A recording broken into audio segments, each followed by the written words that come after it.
أعوذ بالله من الشيطان الرجيم بسم الله الرحمن الرحيم رب اشرح لي صدري ويسر لي أمري واحلل عقدة من لساني يفقهوا قولي السلام علیکم ورحمۃ اللہ وبرکاتہ. جی آج کا ہمارا سیشن ہے، ہاں 12th پارٹ ہے.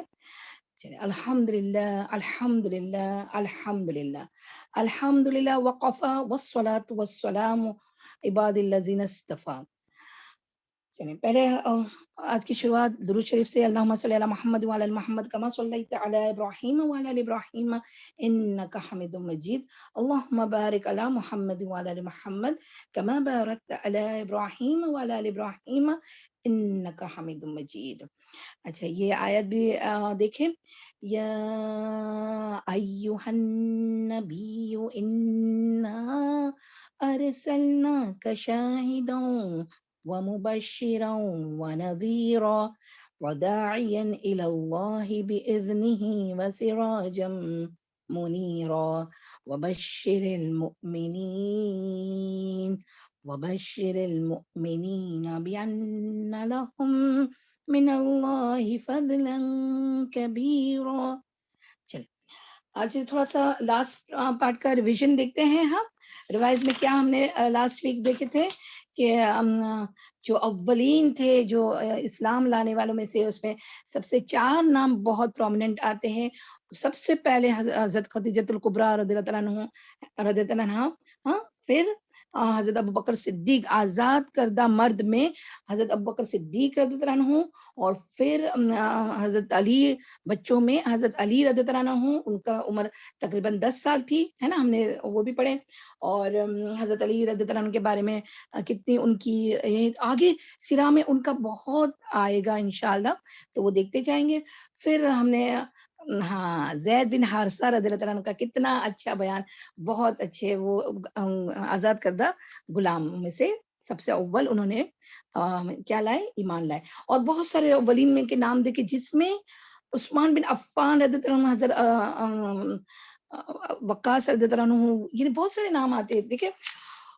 پر یہ سب سابق الاولین جو تھے، انہوں نے جب ایمان لائے تو 1 بیسس پر، یعنی چھپکے یہ دعوت جاتی رہے. آپ صلی اللہ علیہ وسلم نے حضرت ابوبکر صدیق رضی اللہ عنہ کو سکھایا، یعنی وہ ایمان لائے تو انہوں نے لوگوں کو دعوت دی، دوسروں نے بھی دوسروں کو دی، اور پھر وہ آپ صلی اللہ علیہ وسلم کے آگے اپنا اقرار کر لیتے تھے ایمان کا کہ ہم ایمان لائے، اور حق کی گواہی دے دیتے تھے. تو یہ کتنے سال تک چلا؟ 3 سال تک، ہاں، کیونکہ ابھی تک اعلانیہ ہوا نہیں. اب آج کا ہمارا سیشن کس سے شروع ہوگا؟ اعلانیہ دعوت سے.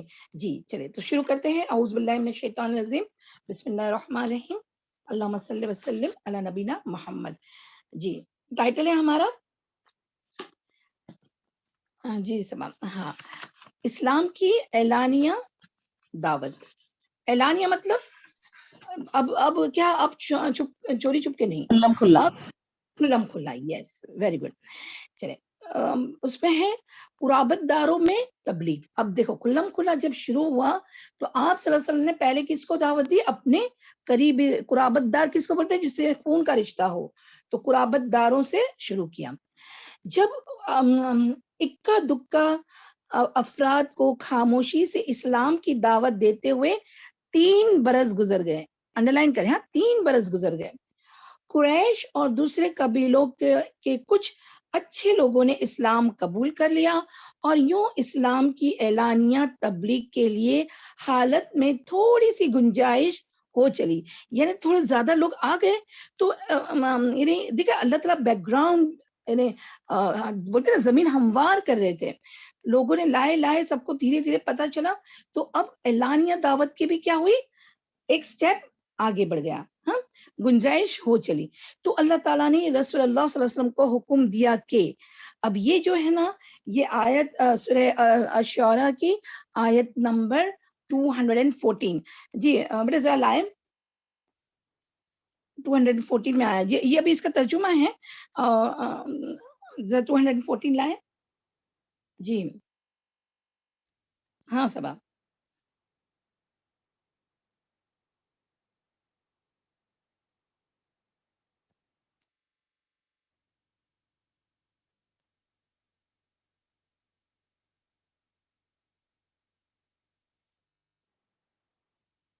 صبا نہیں ہے؟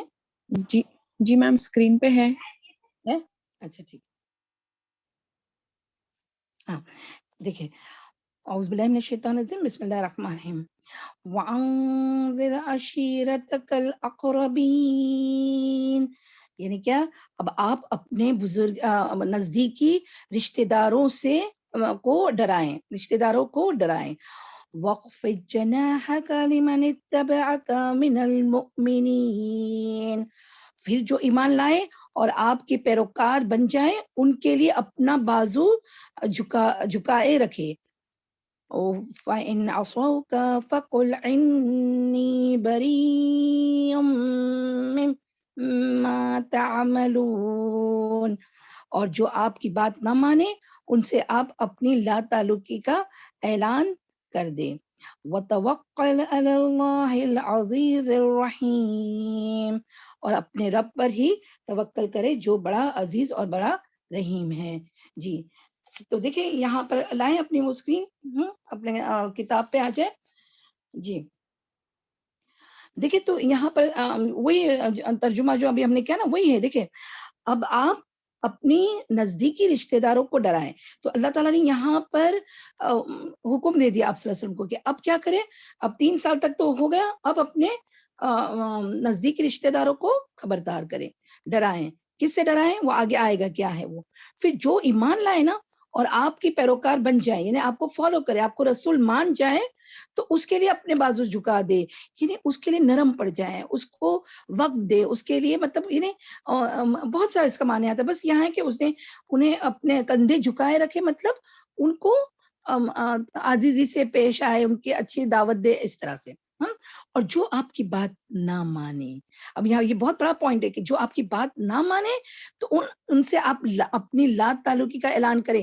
لا تعلقی کا مطلب یہ نہیں کہ وہ قرابت داری سے ہٹ جائے، نو، یہ نہیں کہ میں رشتہ داری ختم ہو جائے. لا تعلق مطلب کہ اب چھوڑ دو، ان کے حال پہ چھوڑ دو. وہ پھر تمہارا کام کیا ہے؟ ان تک پہنچانا.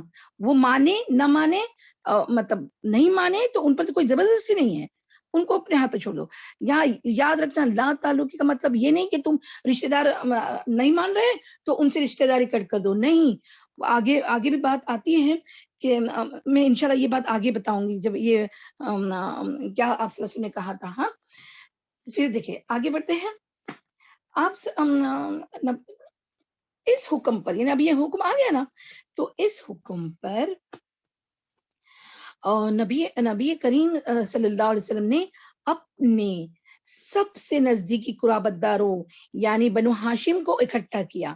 یاد ہے نا بنو ہاشم؟ ہاں آپ صلی اللہ علیہ وسلم کے نزدیکی رشتہ دار، ٹھیک ہے، اکٹھا کیا. ان کے ساتھ بنو مطلب کے بھی کچھ آدمی تھے، یعنی بنو مطلب بھی انہی کے آپ صلی اللہ علیہ وسلم کے ہی رشتہ داروں میں آئیں گے نا. بنو مطلب حضرت عبد المطلب کے جو مطلب اس کے انہی کے خاندان سے جو بھی آئے گا وہ انہی میں شامل ہے، ٹھیک ہے. آپ نے ان کے سامنے اللہ کی حمد و ثنا کی. دیکھیں طریقہ دیکھیں، پہلے کیا کی؟ حمد و ثنا، اللہ کی تعریف، ہم اس کی وحدانیت کی شہادت دی. کیا؟ لا الہ الا اللہ، یا اشہد ان لا الہ الا اللہ. اور پھر بڑے اچھے انداز میں ان کے لیے اپنے اخلاص کا اظہار کیا. ہم یعنی جیسے اپنائیت، اخلاص دکھانے، یعنی کہ میرا کوئی مطلب نہیں، بس یہی جو میں دعوت دے رہا ہوں یہی میرا مقصد ہے. اخلاص کا اظہار کیا اور اللہ وحدہ لا شریک کی قسم کھا کر بتلایا کہ میں تمہارے لیے مطلب وہ جو اب آپ امیجن کریں سامنے کون بیٹھا ہے، اکٹھا کس کو کیا؟ قرابت داروں کو، بنو ہاشم کے لوگ، اپنے رشتہ دار، ٹھیک ہے. تو میں تمہارے لیے خصوصاً اور تمام انسانوں کے لیے عموماً اللہ کا رسول ہوں. ہاں اور اللہ کی قسم، دیکھیں قسم کھا رہے ہیں، اللہ کی قسم تم لوگ اسی طرح مر جاؤ گے جیسے سوتے ہو، پھر اسی طرح اٹھاؤ جاؤ گے جیسے جاگتے ہو. دیکھیں کتنا خوبصورت اگزامپل دیے کہ جیسے سو کر تم اٹھ سکتے ہو، اسی طرح جب موت آئے گی تو تم سو جاؤ گے، قبر میں جاؤ گے، اور جیسے اٹھتے ہو ویسے ہی قیامت کے دن اٹھ جاؤ گے. بیسٹ ایگزامپل ہے نا. اور ویسے بھی تو کہتے ہیں نا کہ انسان انسان کی صغیر موت تو وہی ہوتی ہے جب وہ سو جاتا ہے نا، اور پھر اٹھتا ہے. اس لیے تو ہم کیا پڑھتے ہیں، الحمدللہ الذی احیانا، یا اللہ تو نے مجھے زندگی دی ہے نا، بعد ما اماتنا، میری موت کے بعد. کیوں؟ یہی سونے جاگنے کے ہی ایگزامپل سے. ٹھیک ہے. پھر اس کے بعد تم سے تمہارے اعمال کا حساب لیا جائے گا. حساب تو ہونا ہی ہے. اب دیکھیں یہ ساری جو بات ہے نا، یہ بیسک انگریڈینٹس ہیں ہمارے دین کی، کہ یہ اس پر تو ایمان ہے ہی ہے، لانا ہی ہوگا کسی کو بھی، اس پر تو ایمان ہونا ہی پڑے گا، ہے نا.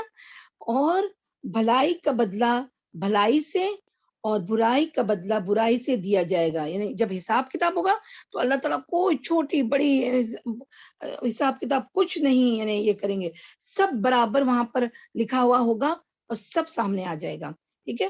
پھر یا تو ہمیشہ کے لیے جنت ہوگی یا ہمیشہ کے لیے جہنم. یہی ہمارا بیسک سمجھ میں آیا نا، یہ بیسک ہمارا دین کا اسلام کا جو پلرز میں اسی طرح آتا ہے نا. حالانکہ وہ تو سارے ارکان آتے، تو ابھی تو ارکان نہیں ہے، لیکن یہی بات ہے. کیوں؟ کیونکہ یہاں پر دیکھیں نا، مشرکین کا یہی تو مانا تھا کہ ہم کیا سو کر اٹھا، مطلب ہم واپس سے اٹھیں گے، آگے ساری باتیں آئے گی. بس یہاں پر بیسک بنیاد ہمیں سیکھنے کی عملی پوائنٹ کیا ہے کہ اگر کوئی نہ مانے ہاں تو ان کے سامنے یہی پوائنٹ رکھنا ہے کہ دیکھیں سو کر اٹھنا بھی ہے، حساب بھی دینا ہے ہاں، اور اللہ تعالیٰ یا تو پھر قائم کی ہمیشہ کے لیے جنت یا پھر ہمیشہ کے لیے جہنم. اللہ تعالیٰ ہمیں جنتیوں میں سے بنائے. اللہم انی اسألک جنت الفردوس. ٹھیک ہے. اچھا پھر کیا ہے کہ دیکھیں یہ کیا ہوا تھا، نبی اکرم صلی اللہ علیہ وسلم کی باتیں سن کر اب سب لوگ جمع ہے نا ہاں، تو آپ صلی اللہ علیہ وسلم کی باتیں سن کر سب نے نرمی سے گفتگو کی.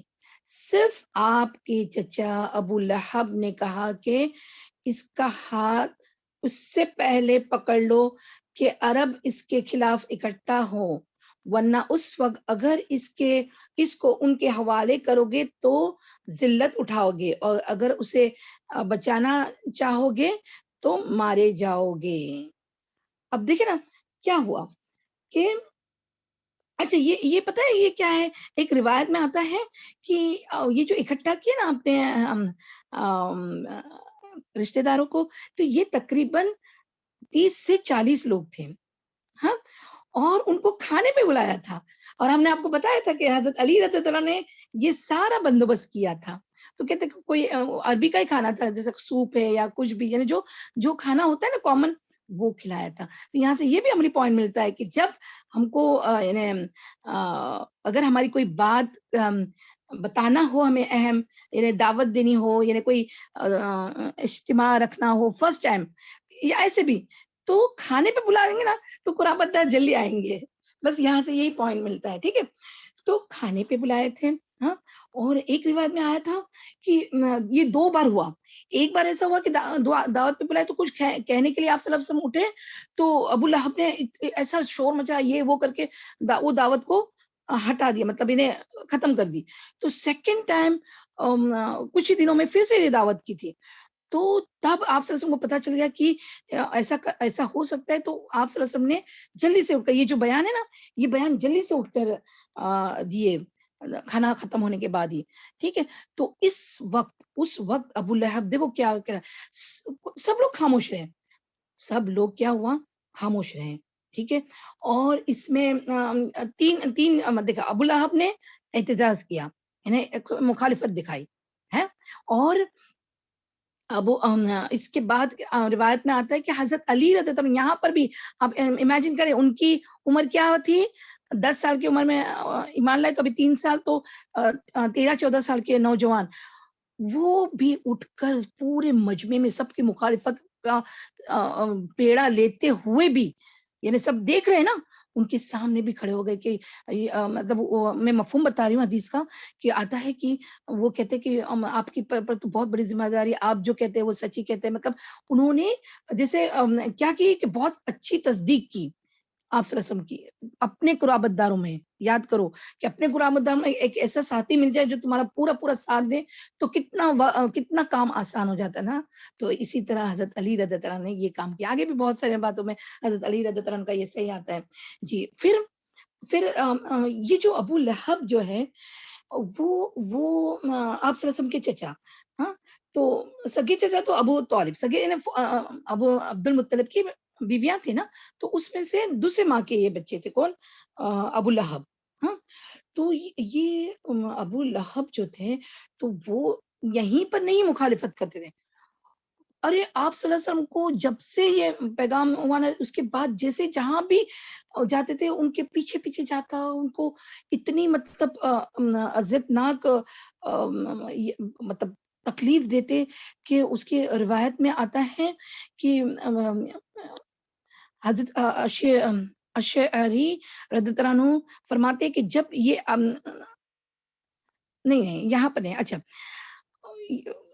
طارق بن عبداللہ جاربی کہتے ہیں کہ میں نے رسول اللہ صلی اللہ علیہ وسلم کو 2 بار دیکھا. ایک بار حجاز کے بازار میں سامان, یعنی وہ خود, ہاں, میں سامان رکھ کر بیچ رہا تھا کہ آپ صلی اللہ علیہ وسلم نے سرخ حلہ, یعنی ریڈ کلر کا حلہ, پتہ ہے نا کہ جو اوپر سے ٹاپ آتا ہے نا, سرخ حلہ پہن رکھا تھا, اور آپ صلی اللہ علیہ وسلم بلند آواز سے لوگوں کو پکار رہے تھے, اے لوگوں لا الہ الا اللہ کہہ دو تو فلاح پاؤ گے. ایک آدمی آپ صلی اللہ علیہ وسلم کے پیچھے پتھر لے کر, امیجن, یہی ابو لہب پتھر لے کر پیچھے چل رہا تھا, جس نے آپ صلی اللہ علیہ وسلم کے ٹخنے اور ایڑیاں خون آلودہ کر دیے تھے.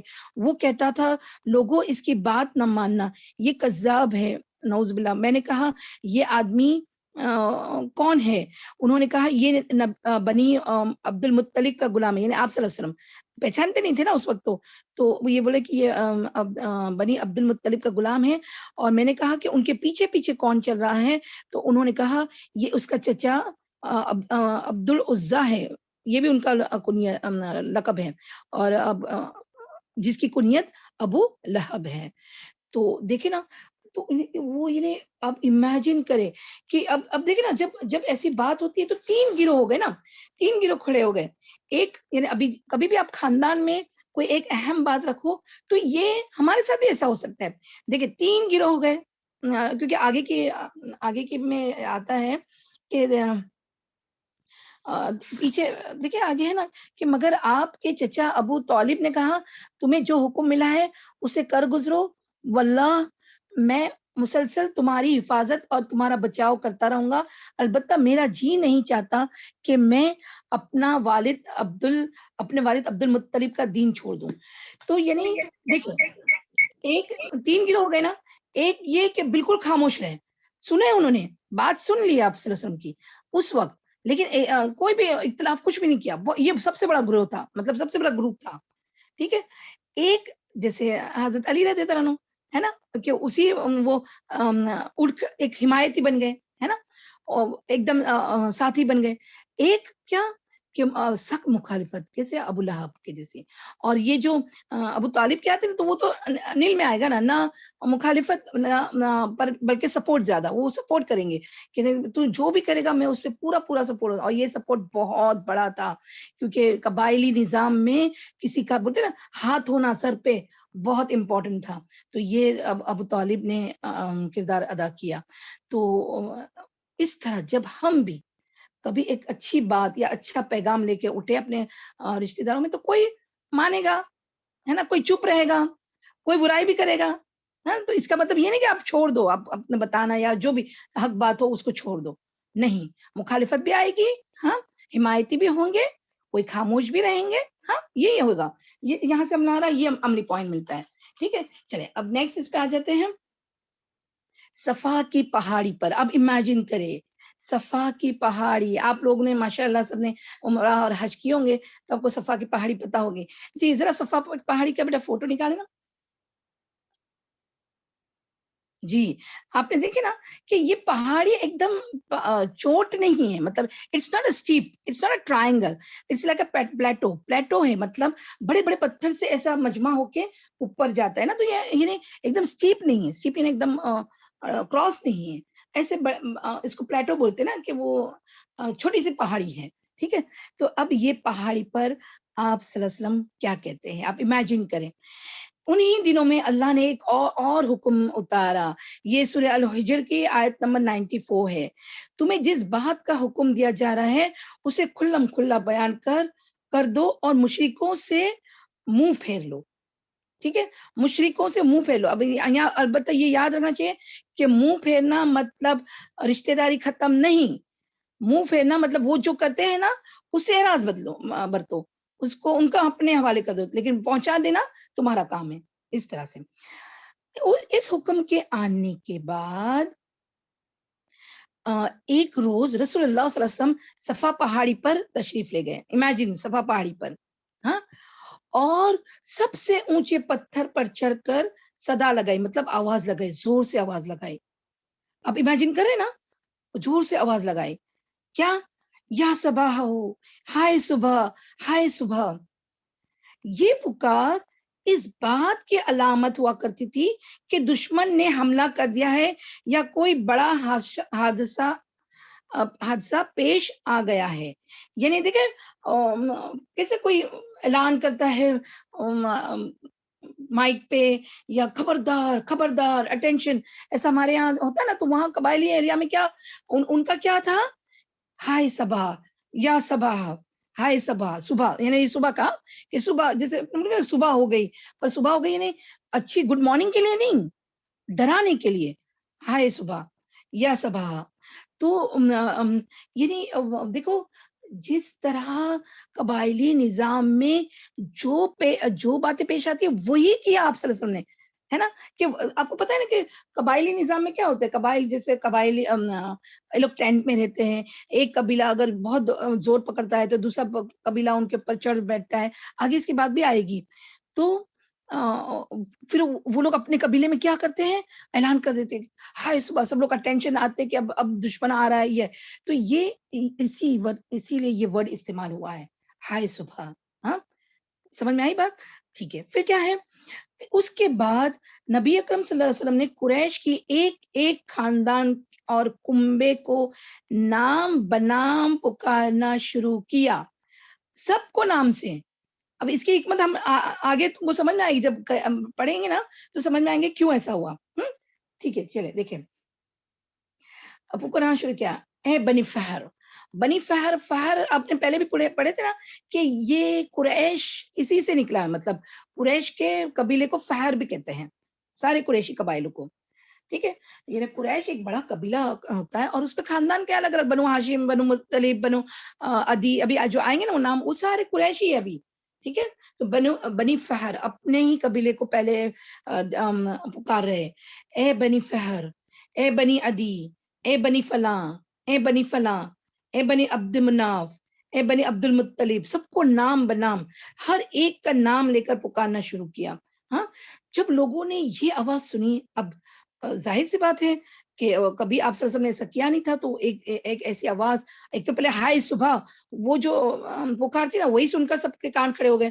اور پھر آپ صلی اللہ علیہ وسلم نے پہلے نام لینا شروع کر دیا. تو جب لوگوں نے یہ آواز سنی تو کہا یہ کون پکار رہا ہے. کچھ لوگوں نے بتایا کہ محمد صلی اللہ علیہ وسلم، محمد صلی اللہ علیہ وسلم. ہاں، اس پر ہر طرف سے لوگ دوڑ پڑے، یہاں تک کہ اگر کوئی آدمی خود نہ آ سکا تو اپنی جگہ دوسرے کو بھیج دیا کہ دیکھ کر تو آئے کہ کیا بات ہے. ایسا ہوتا ہے نا، ہم اگر گھر میں ہوئے تو باہر کوئی معاملہ آ جاتا ہے تو ہم بھیجتے ہیں بچوں کو یا کسی کو کہ جا کر دیکھ کے تو آؤ کہ کیا ہوا ہے. تو خود اگر جو کوئی آدمی خود بنفس وہاں نہ پہنچا تو کسی اور کو بھیج دیا اپنی جگہ. جب سب اکٹھے ہو گئے تو آپ صلی اللہ علیہ وسلم فرمایا، یہ بتاؤ اگر میں یہ کہوں کہ اس پہاڑ کے پیچھے وادی میں گھوڑے سوار ہاں کہ ایک جماعت ہے جو تم پر حملہ ور ہونا چاہتی ہے، تو تم کیا مجھے سچا مانو گے؟ دیکھیں اب آپ امیجن، آپ صلی اللہ علیہ وسلم صفا پہاڑی پر ہے نا، تھوڑا ان سے تو اونچے ہے نا، تو ان کو پہاڑی کے اس طرف تو کچھ نہیں نظر آ رہا ہے، لیکن آپ صلی اللہ علیہ وسلم ان کو ڈرانے کے لیے، مطلب بتانے کے لیے یہ ایک ایگزامپل دے رہے یاد رکھنا قبائلی نظام، پھر یاد رکھنا کہ وہاں پر ایک قبائل دوسرے قبائل پر اگر چڑھ دوڑے تو کیا ہوتا ہے، گھوڑے لے کے آتے ہیں، ہے نا. تو اس حساب سے انہوں نے بتایا کہ اگر میں ایسا کہوں کہ وہاں سے حملہ ہو رہا ہے تو کیا تم مجھے سچا مانو گے؟ اب لوگوں نے کہا ہاں ہاں تم نے کبھی نہیں، ہم نے کبھی آپ کو جھوٹا نہیں پایا، ہم نے ہمیشہ آپ کو سچا ہی جانا، تب سچا ہی پایا ہے. تب آپ صلی اللہ علیہ وسلم فرمایا کہ اچھا تو میں ایک سخت عذاب سے پہلے تمہیں ڈرانے والا بنا کر بھیجا گیا ہوں.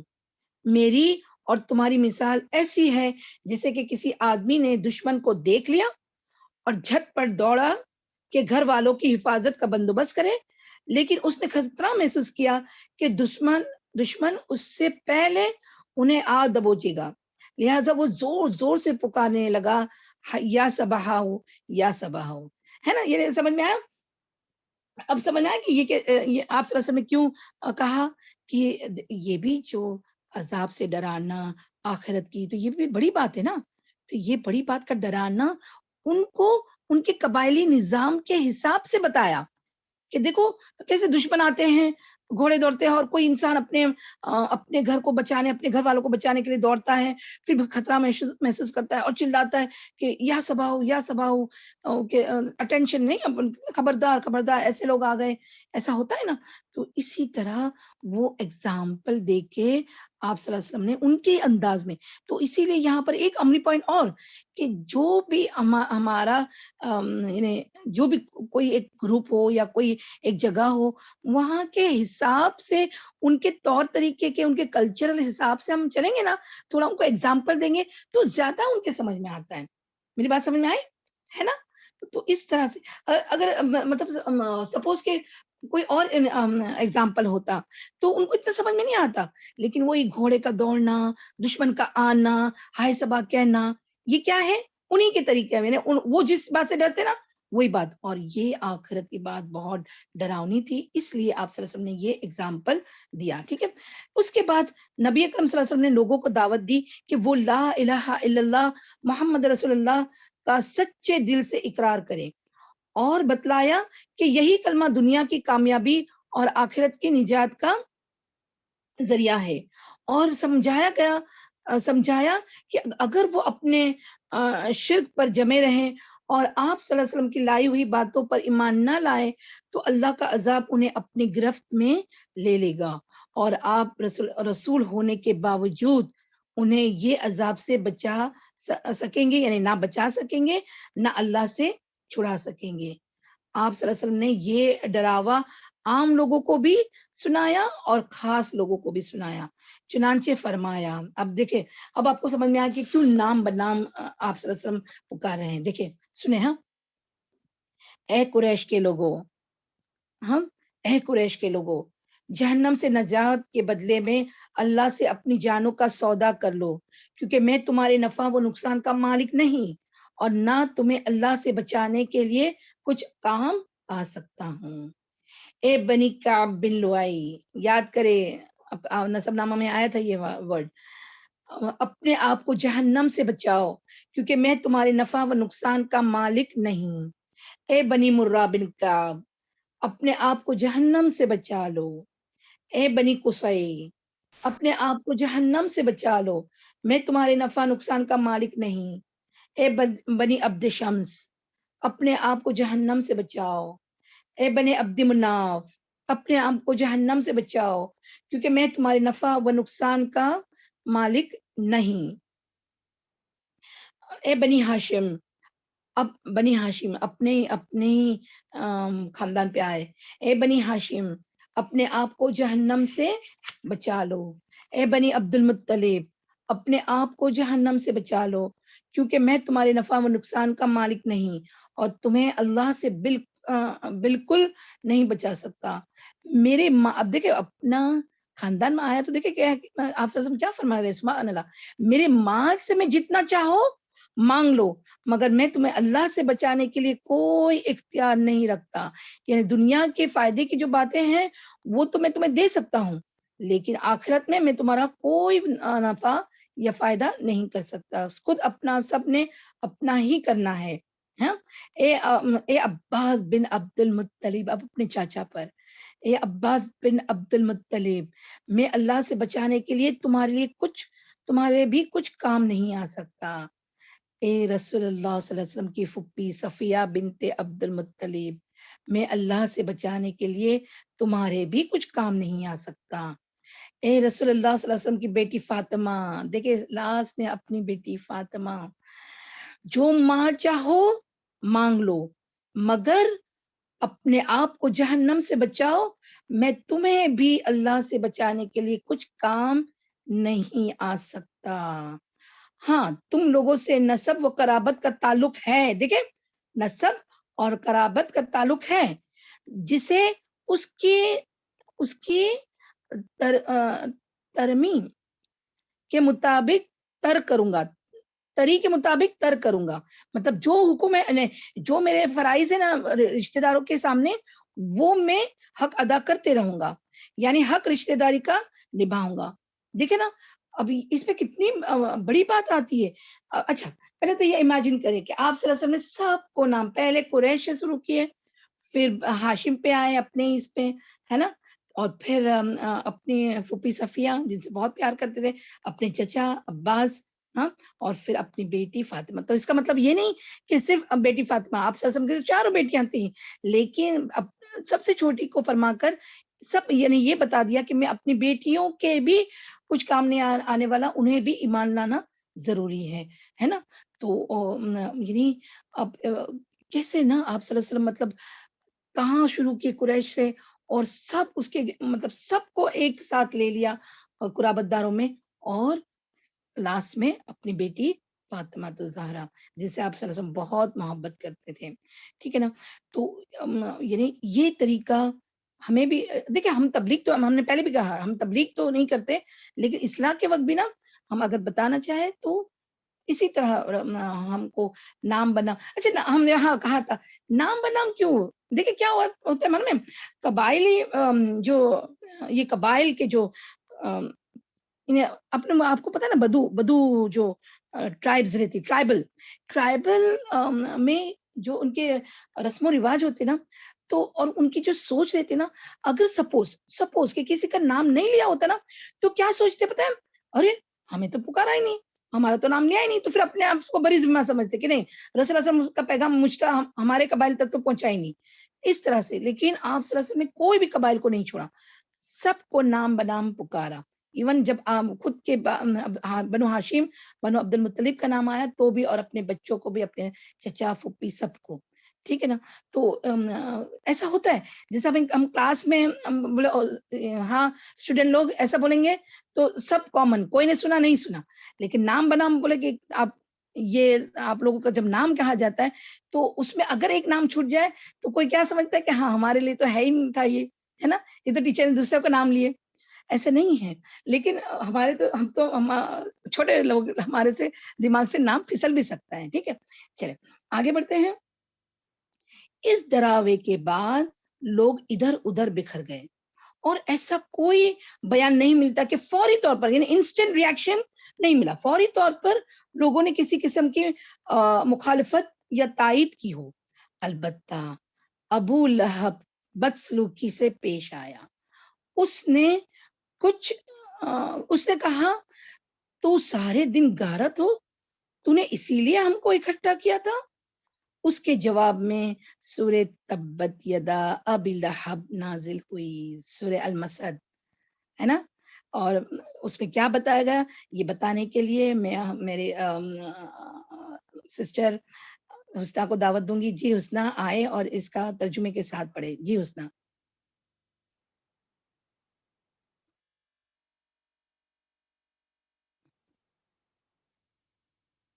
حسنہ ہے؟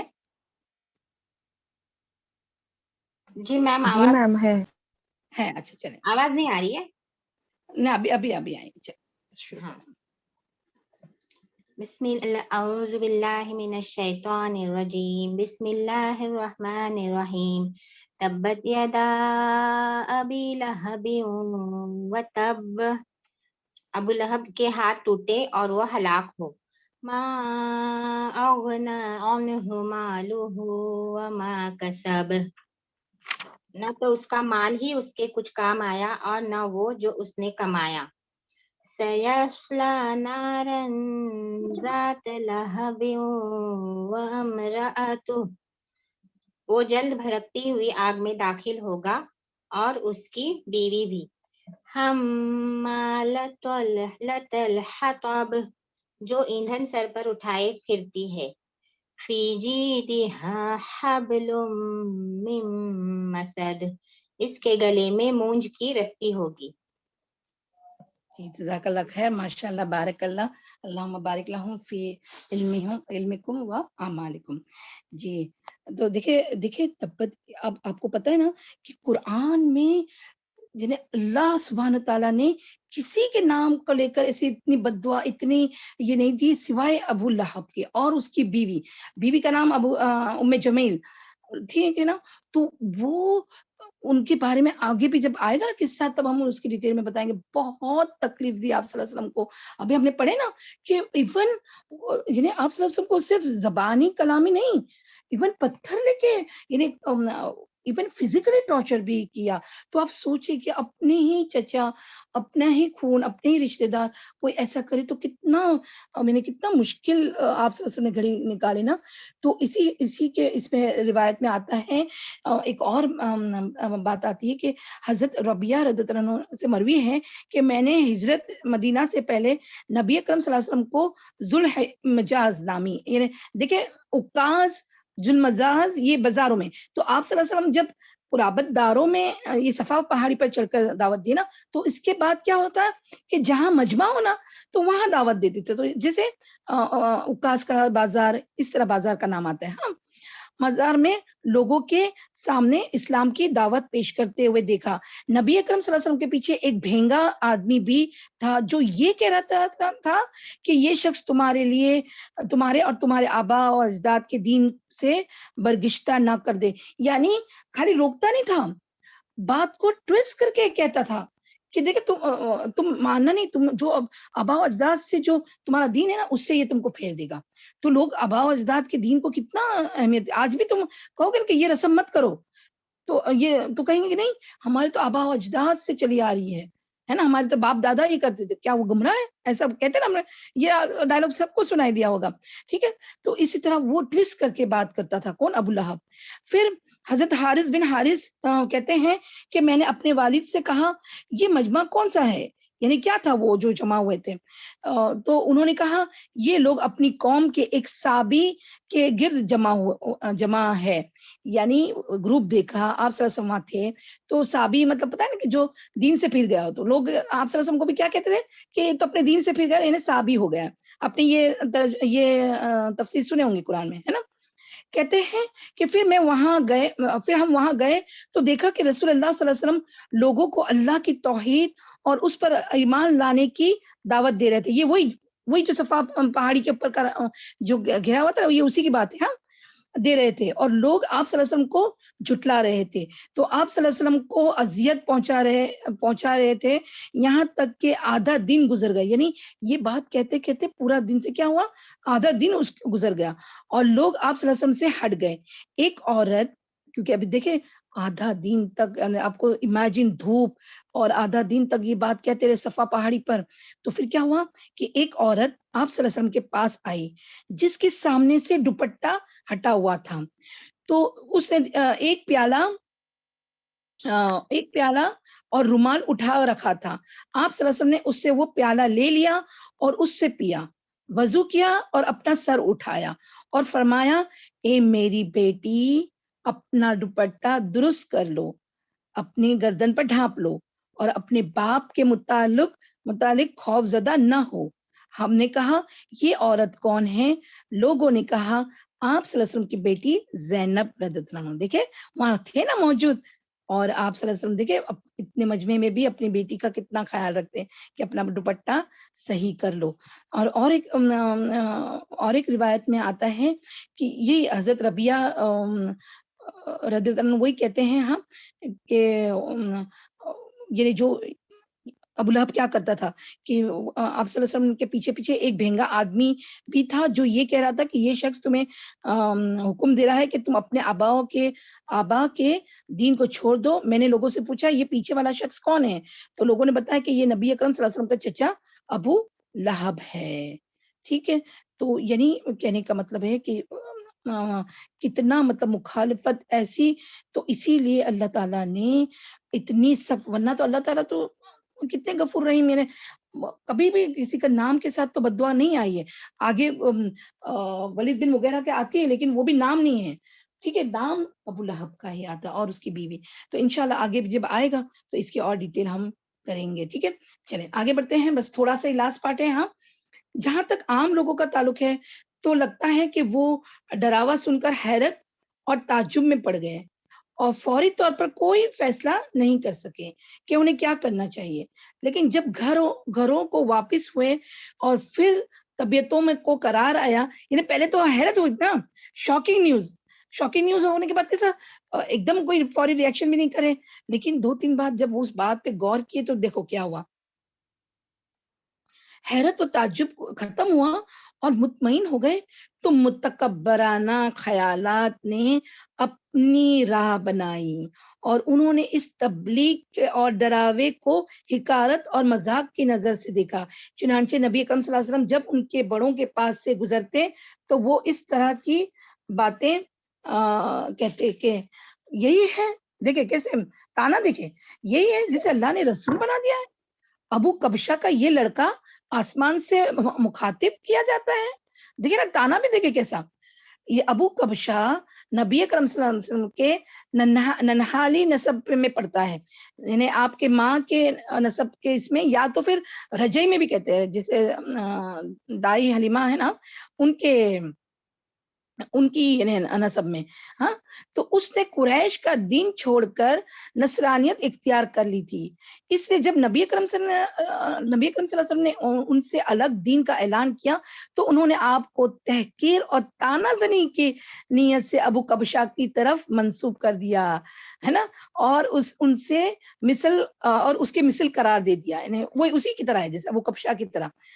یعنی اب دیکھیں نا یہ نفسانیت, دیکھیں تانا بھی دینا نا, تو تانا میں بھی عبد المطلب یا عبداللہ نہیں کہا کہ ان کے بیٹا نہیں, وہ جو ابو کبشہ جس نے دین چھوڑ کر نصرانیت اختیار کی تھی. آپ کو پتہ ہے نا کہ یہ بھی جو حضرت خدیجہ رضی اللہ عنہا اپنے فپیزاد بھائی کے پاس لے کے جاتے ہیں نا خالد, تو وہ بھی تو کیا ہوا تھے, نصرانی ہو گئے تھے, لیکن کیونکہ بہت دین خراب ہو گیا تھا تو لوگ حق کی تلاش میں نکلتے تھے, تو یہ ابو کبشہ بھی نصرانی ہو گئے تھے, یعنی کرسچن بن گئے تھے, تو اپنا دین چھوڑ گئے تھے نا. تو دیکھو تانا بھی کہاں مارے بیٹھے, وہ جو لوگ نسب پہ بہت جاتے تھے نا, وہ جو نسب میں ابو کبشہ تھے اس کے تانا مار دیا, ابو کبشہ کا بیٹا, نعوذ باللہ. بہرحال نبی اکرم صلی اللہ علیہ وسلم اپنی تبلیغ میں لگے رہے اور مجموعوں اور محفلوں میں اس کا اظہار شروع کر دیا. آپ یہاں انڈرلائن کریں, آپ کتاب اللہ کی آیاتیں پڑھتے ہیں اور پچھلے رسولوں کے جو پیغام سنایا تھا وہی پیغام سناتے تھے.